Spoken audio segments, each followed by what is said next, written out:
बिस्मिल्लाहिर्रहमानिर्रहीम। अक्सर वक्त के तासी खपल फेसबुक अकाउंट पर नूरू मोबाइलों की या बल कंप्यूटर के खलास कड़े हुई या बल दे के तासी खलास कड़े हुई तासी न याद आवत ले या तासी गवाड़ी छी बाय सिक्योर बात शी अवगल त खलास पाते नहीं न दाखिल पार तासी कोले शी खपल द फेसबुक अकाउंट पासवर्ड बदल के बल तरीके हम से तासी कोले शी द हागीज ना खपल द खपल मोबाइल न अलबत्ता नूरू कंप्यूटर की या बल मोबाइल के चकुम अकाउंट तासी खलास कड़े दे तासी कोले शी लॉग आउट के खो बल तरीके दा हम दे तासी कोले शी ډیر په اسانۍ سره یې پاسورډ چینج کوي چې کله تاسو پاسورډ چینج کړو کې د شي بل څوک تاسو اکاونټ ته لاسرسي ونه لري. نو زه راځم خپل موبایل ته چې ترڅو تاسو ته وښیم چې څنګه کولای شئ تاسو د فیسبوک اکاونټ پاسورډ بدل یا چینج کړئ.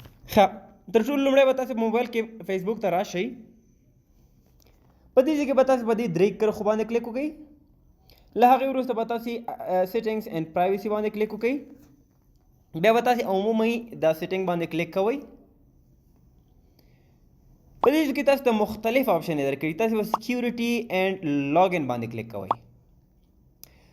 ښه په دې کې ګورئ که چېرته تاسو غواړئ چې د خپل چې نورو ځایونو کې ستاسو موبایل خلاص شوی وي نو تاسو کولی شئ له دې څخه له دې درې نقطو باندې کلیک کولو سره تاسو کولی شئ چې له هغې څخه لاګ آوټ شئ. همدارنګه که چېرته تاسو پاسورډ چینج کول غواړئ تاسو پاسورډ بدلول غواړئ نو تاسو به په دې لومړي کې چینج پاسورډ باندې کلیک وکړئ. په دې کې تاسو ته درې باکسز درکړي یا درې فیلډ درکړي چې کرنٹ پاسورډ، نیو پاسورډ، همدارنګه ری ټایپ نیو پاسورډ. بیا په اخر کې اپډیټ همدارنګه کینسل بټن دی.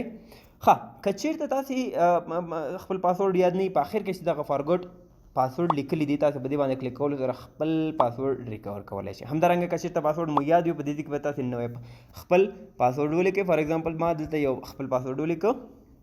له هغې وروسته زه نیو پاسورډ په دې کې وهم چې هر څه شی وي. په دې کې به تاسې هغه خپل پاسورډ ری ټایپ کړئ او په آخر کې به تاسې اپډیټ پاسورډ باندې کلیک وکړئ. کله چې تاسې اپډیټ پاسورډ باندې کلیک وکړئ نو ستاسې د اکاونټ پاسورډ یا شفر به د تل لپاره بدل شي او هیڅوک به ونه شي کولی چې تاسې اکاونټ ته لاګین شي. ښه نو دا و د فیسبوک اکاونټ پاسورډ بدلولو یا چینج کولو یا اپډیټ کولو طریقه.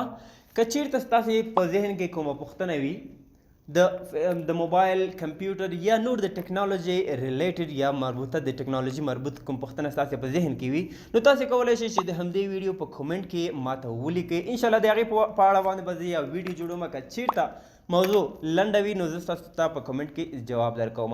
اکثره وخت کې مونږ ته د خلکو مشکلات دا ټاپک معلوم نه وي چې باید د څه شي په اړه باندې ویډیو جوړه کړو. خو که چېرته ستاسې کوم مشکل وي نو تاسو کولی شئ د همدې ویډیو په کومنټ کې یا موږ ته میسج کوئ تر څو د هغې په اړه باندې ویډیو جوړه کړو.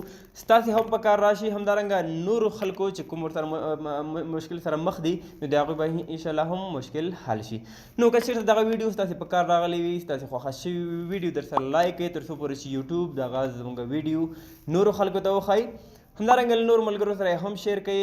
نو اوس لپاره ښه وخت ولرئ. الله مو مل شي.